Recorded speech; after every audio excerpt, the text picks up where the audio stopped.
Hello, and welcome to the Secrets of Happily Ever After podcast. I'm your host, Monica Tanner, and it's finally spring. Spring makes me think of cleaning things out, starting over, new beginnings. And so I thought a fun theme for the month of April would be kind of like a relationship reset, like a cleaning out of old beliefs to make room for a new relationship without actually getting into a new relationship. So, this is kind of a play on one of my favorite Esther Perel quotes, which is that most adults will be in multiple loving romantic relationships throughout their lifetime, some of us with the same people. So if you're starting to feel like your relationship could use a little boost or reset, now's the time. And I want to give you today a simple 3-step framework for how to start that reset. I was thinking about some sort of handout that I could give you that would kind of sum this all up. And what I realized is that last month's Get Lucky guide really is a robust and good roadmap for how to do a relationship reset as well. So if you haven't already, make sure you go to monicatanner.com/getlucky, download this guide because it will help you reset the relationship as well as get lucky. So, in light of the season and that everything is kind of blooming and feeling fresh, I want you to think about or consider what if your relationship could have a fresh start without changing your partner. And when I say changing your partner, I mean without having a different partner, but also let's change the relationship by focusing on what we can actually control, which is not our partner. I often have clients or people reach out to me and they have this need and they express a lot of frustration and resentment in their relationship. And they start with a lot of burn it down to the ground and start over energy. But instead, I want you to think about what it would be like to just do some spring cleaning on the relationship. Sometimes we can go into the closet of our relationship, pull out some of the old and outdated thoughts, ideas, feelings, behaviors that are keeping us stuck, and it will make our whole wardrobe feel fresh and new again. Because let's be honest, a lot of couples aren't actually in crisis, they're just feeling stuck. They're stuck in the same conversations, the same old patterns, maybe stuck feeling like roommates instead of passionate partners. And what this looks like is maybe some distance in the relationship, feeling disconnected, a lot of resentment or frustration, and honestly, maybe even just some boredom. But this doesn't have to be because the relationship is doomed or you picked the wrong person. What I want to offer to you is that maybe your relationship is just in need of a reset. Just as the seasons cycle every single year, it's possible your relationship has been in a season of winter and now it's spring again. So I'm going to walk you through a simple but powerful 3-step relationship reset that you can start using immediately to renew the love and friendship and connection that your marriage is longing for. So without further ado, let's jump right in. Step 1 of this 3-step reset is to call it what it is without blaming each other or making it wrong. So a lot of times I call this facing reality. All too often, I see couples stuck in patterns of complaining about what they feel like they should be getting or what their relationship should look like. And I want you to know that whatever you're complaining about, that if you can take a moment and look underneath that complaint, there is a request, a desire, or a longing there. And so the first step of this relationship reset is just going to be naming what's there instead of avoiding it, minimizing it,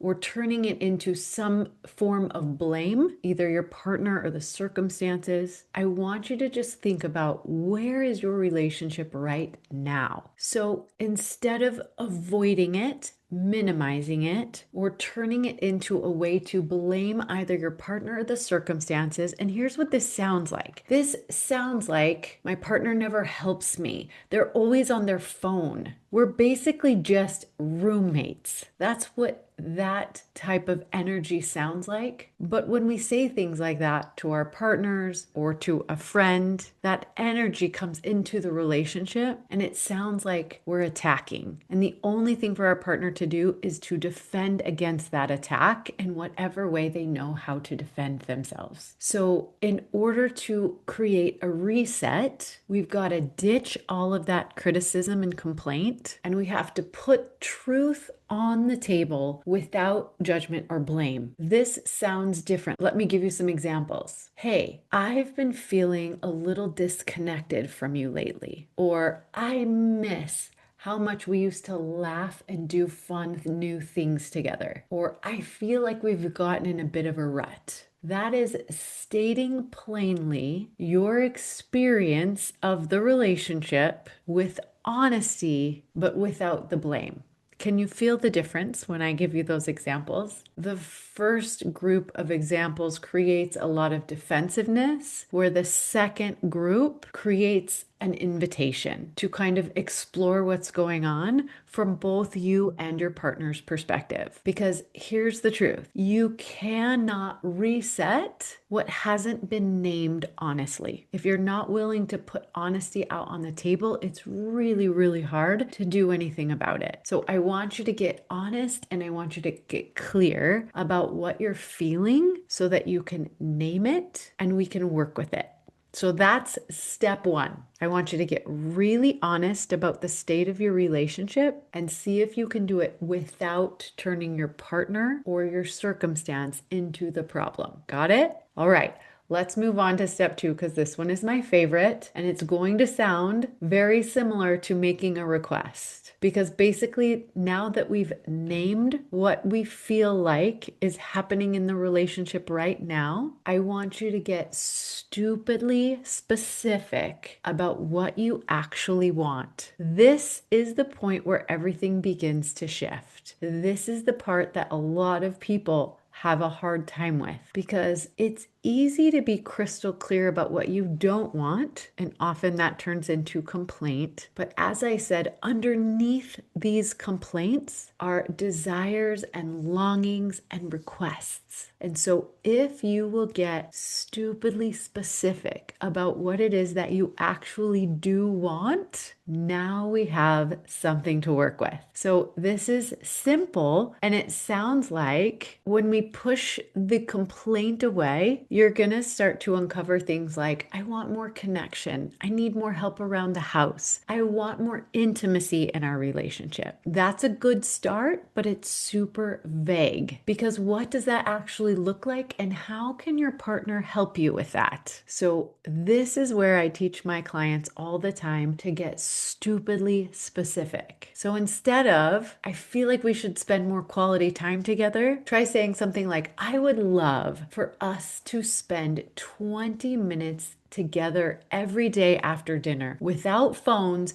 just hanging out and talking about the day. That would be spending some quality time in a really specific way that your partner can get behind. Instead of saying something like, I need more help around here, which is like a moving target and really hard to measure, try saying something like, it would mean a lot to me if you could help clean up the kitchen twice a week. That means you take responsibility for clearing the table, washing the dishes, putting them in the dishwasher, wiping off the counter, sweeping the floors, and taking out the trash. Could you choose 2 nights a week to be completely in charge of that? That is stupidly specific. And instead of, let's do something fun together, how about, I'd love it if we could take turns planning weekly date nights together that would last at least 3 hours and do something fun together that both of us would enjoy. That's being specific, but also also leaving it open for you to use your creativity. The specific part of that is let's get date night on the calendar every single week and let's take turns planning it. Each of those more specific examples are giving your partner something that they can actually work with and say yes to, because a reset can't be built on vague ideals. It's built on clear,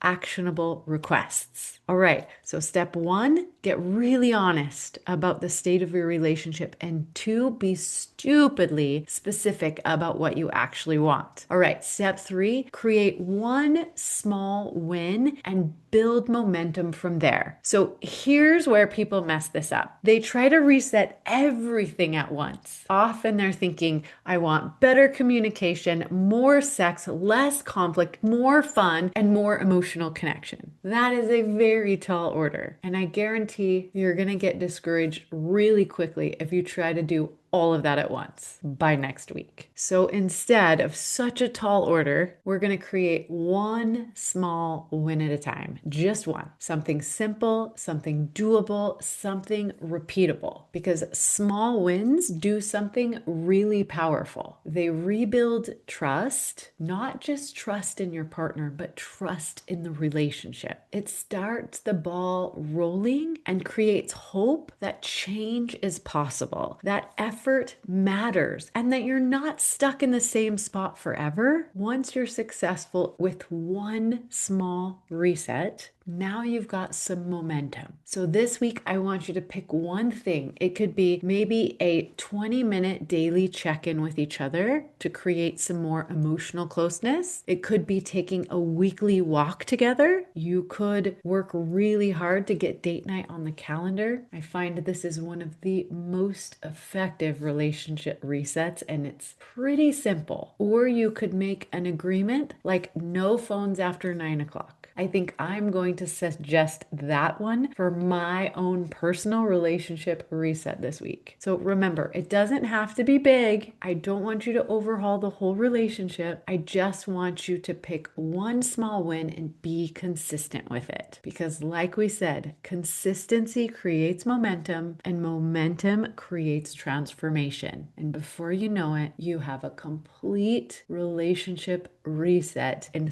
3 simple steps. So let's recap. This week, we're going to call it what it is with honesty and without blame. Step 2, get stupidly specific about what you want. And step 3, create one small, consistent win. And that's it, my friends. Simple, but I know not always easy. But here's what I want you to hear in this. Needing a reset does not mean that your relationship is failing. It doesn't even mean that anything has gone terribly wrong. It just means that you're paying attention. It means that you care enough to course correct. And it means that you're choosing to be intentional to create the relationship you want instead of just responding to what you're getting. It's actually a very team-oriented activity that goes right along with the season that we're in. So here's what I want you to ask yourself. Have we gotten off track? What do I actually want instead? And what's one small step we can take this week to get there? And then here's the most important part. If you're listening to this episode, you be the one to kick it off. Go first. Initiate the conversation. Get the reset going. Be the one who says, hey, I think we can create something better together. Do you want to try something with me? Because that right there is how love and intimacy and passion gets renewed. It's not through grand gestures, but through small intentional shifts over and over and over again. So if this episode resonated with you, send it to your partner, or better yet, suggest that you listen together. And if you decide to try the reset together, I want to hear about it. Shoot me a note on social media or send me an email and let me know what is the one small thing you're going to do this week to initiate the change. All right. Thank you so much for joining me today. And I will be here same time, same place next week. And until then,